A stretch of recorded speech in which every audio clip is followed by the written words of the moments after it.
But first-year students of the Jirapa Senior High School in the Upper West region commute almost 3 kilometers daily from one campus to the other, all in a bid to attend classes, and they always get to the class tired and sleepy.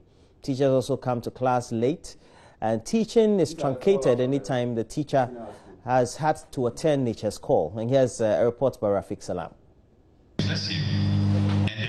Right from its establishment some 23 years ago, the Jirapa Senior High School has not been without challenges.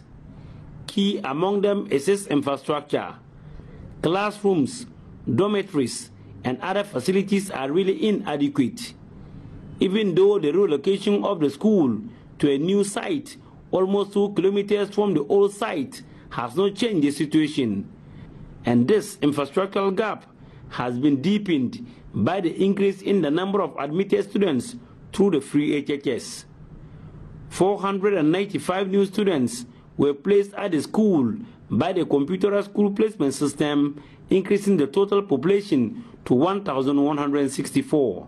Saboro Salima is a first-year student of the school.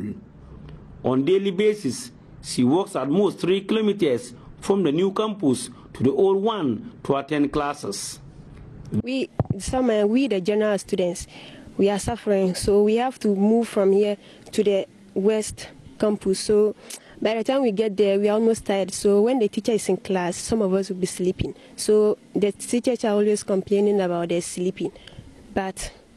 And our preps, because the classes is there, we don't have classes to observe preps here. So we have to observe our preps in the library.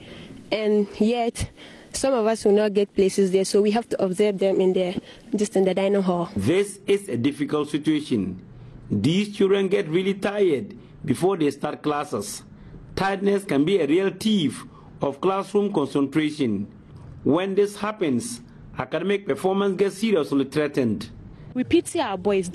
Every day they will walk 35 minutes up, 35 minutes down, just to dress up, then come back for preps. When we close from preps, 9:30, by 10:30 something, they will go down there. Then when they get down there, they will sleep. They will not get enough chance to rest, then they are up here again. You see most of them sleeping in class just because they are tired. Government, they should just come and help us. Headmistress of the school, Mary Assumpta, lamented that enough infrastructure was not put up at the new campus before the students were moved there. Once it was started down there and they moved up here, there has not been provision of enough infrastructure to bring all the students up at once. And that is why some are still there and some are up here. But we are hoping that the government will come to our aid, put all the needed infrastructure at the East Campus, and move students from the West Campus up, so that we can have a one type of schooling system. Senior housemaster of the school, Ambulai Kalisus Bayo, says the situation has also made teaching and supervision of the students difficult at the school. The West Campus, that is where all the boys are resident, and on daily basis they have to commute from the West Campus to the new campus to attend both classes, dining, and any other educational program that we have on campus. And so it is actually very, very difficult, particularly in the nights when we have entertainment. The masters on duty have to run down there to go from room to room, and sometimes when you are going, because even down there it is not fenced, so they run into town. So it's actually very, very difficult. And sometimes we have to go around to conduct roco. So when they realize that the master is coming, they run into the bush. So it's actually a challenge, seriously, for us. Another worrying development at the school is a lack of toilet facility for the boys. The situation has forced them to attend nature's call on a hill, who serve as an abode for reptiles and snakes.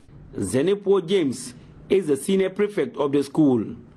When you are pressed, you cannot do it in the class. So we have to to hide there to free ourselves. So the fear that anything could happen to us, that one will always leave it to God. Our camera captured this first-year student, Bayo Abdul Gafaru, who has to abandon a program at the school's dining hall when he had a stomach upset and decided to run to the hill to ease himself. Yesterday, always, if I went there, I always saw someone there. So you still don't have fears that you still continue to go there? I have fear. I have fear. So that they should come and give us the toilet. Headmistress Mary Assumpta says it is becoming increasingly difficult to run the school in the face of the complex challenges. According to the headmistress, the teachers and workers on the campus have to improvise every day in order to have effective teaching and learning. The school has several uncompleted projects dotted all over the campus. Our appeal as a school is that government should come to our aid, fast track the completion of our projects to help us have enough infrastructure for our students to ensure that smooth academic work is going on, to help our students to also compete favorably with students elsewhere who are privileged to have very good infrastructure. The situation in this school is similar to many others I have seen here in the Upper West region. Though school authorities hail the free HHS policy, their praise is almost doused by the enormous constraints they are forced to work within. Reporting for Joy News, Rafiq Salam, Jiraba.